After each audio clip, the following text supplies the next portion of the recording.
Pennsylvania. As you just saw, all eyes were on Penn State this afternoon, where former running back Saquon Barkley was expected to work out for NFL coaches and scouts at the Nittany Lions Pro Day, but Barkley instead decided not to do so. For more on that, he spoke with our Diana Rossini. All right, thanks, guys. I'm here with Saquon Barkley at his Penn State Pro Day. So what's the plan for today?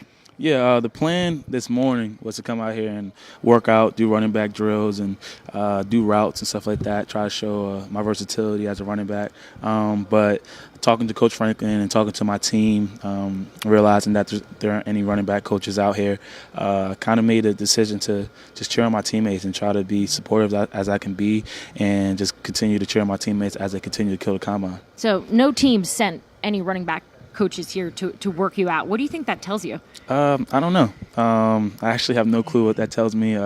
But hopefully I've shown enough on film and at the combine and in interviews that I'm worth that pick, that whatever team holds that pick, that hopefully I've done enough so far. Obviously, got to continue to work my butt off and push myself, and when I do take team visits and stuff like that, continue to try to do the right things. But hopefully that shows that I set an example and I set a standard, and I raised the bar. I raised the bar for the running back group. So what have you been doing since the combine, and how are you preparing for the draft? Just learning to be a pro. Not even a pro, learning to be a vet. The best advice that I got from a lot of guys in the NFL is taking care of your body. And when they tell me that they fully understood how to take care of your body, it was like year 3, year 4, year 5, a little too late. I want to try to learn that right now, coming into the draft and coming into the league, to be the best I can be. Like I said before, your goal and your dream is to make it to NFL, not to make it to the draft. And everyone in here in Pro Day, everyone across the country will tell you that they want to be elite. They don't want to just make it to the NFL. So I want to try to be elite and try to be one of the best players I can be in the NFL and be one of the best teammates I can be. Complete the sentence. Saquon Barkley will make your team blank.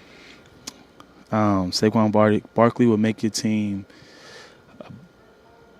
let's go with a better team. But when I mean better, not just, like I said, not by, I'm going to rush for this yard, I'm going to rush for that. The little things, the things that people don't like to focus on, or the things that people don't talk about. You're going to get guys that's compete. You guys, my teammates, you guys, anybody that knows me personally, I love competing, whether it's chess, if it's basketball.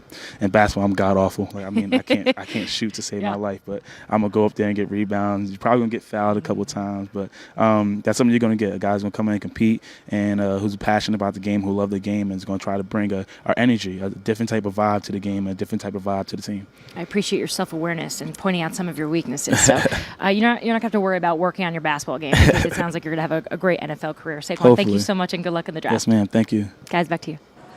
Well, Diana certainly makes a fair point, and he's going to get the opportunity to compete, but it's going to be right here, or it will be in the NFL. We'll look at some of the options where he might do that. But before we do, Jeff, let me ask you this. Do you have any issues at all with his, I think, late decision not to work out today? Heck no. It's the best decision he can make.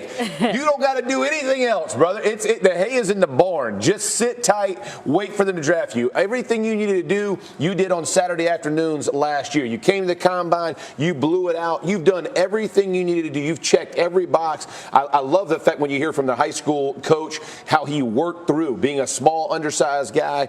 You can see the work ethic is there. The only thing you can do at this point is hurt yourself. You've done everything you need to do.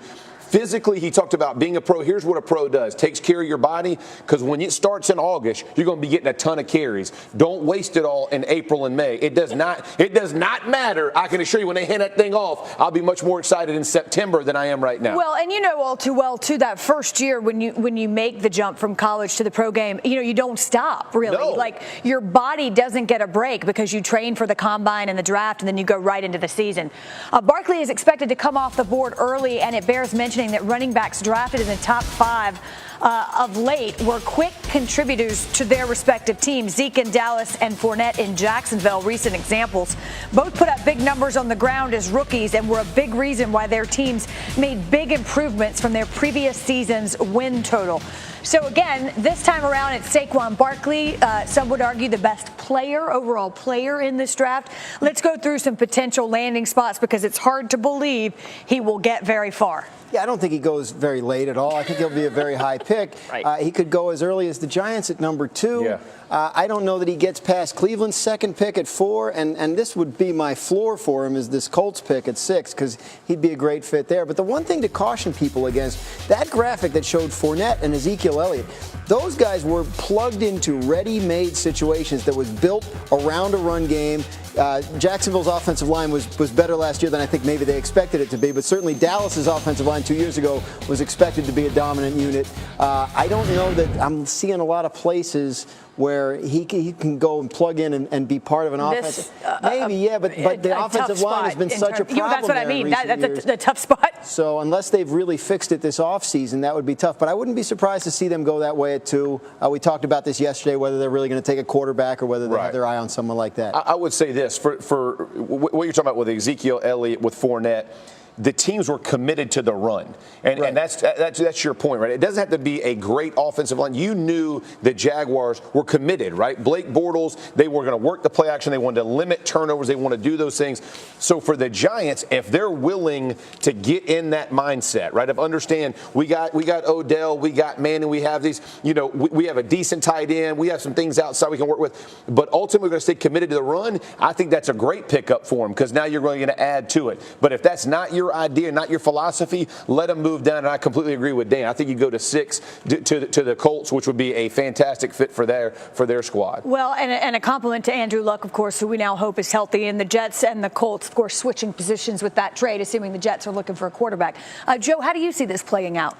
I don't really see him going below number 2. We talked about this yesterday. Mm-hmm. I think that's what the Giants are probably going to end up doing, although I think that they should go with the quarterback. I've already talked about Baker Mayfield so much and Odell Beckham Jr., even though they haven't addressed the entire offensive line. Their pickup of Nate Solder to handle the left side, probably moving Eric Flowers to the right is what they're looking to do. And I imagine that Dave Gettleman will have his head in the books for college prospects, offensive linemen, the rest of the way, because that's really what they need to do. And if you do pick up Saquon Barkley, then you can have the defense stack the box and presumably actually get the ball downfield this year to Odell and Sterling Shepard, which was not happening, particularly when you have an older quarterback in Eli Manning who's not mobile and not moving around those offensive lines right now.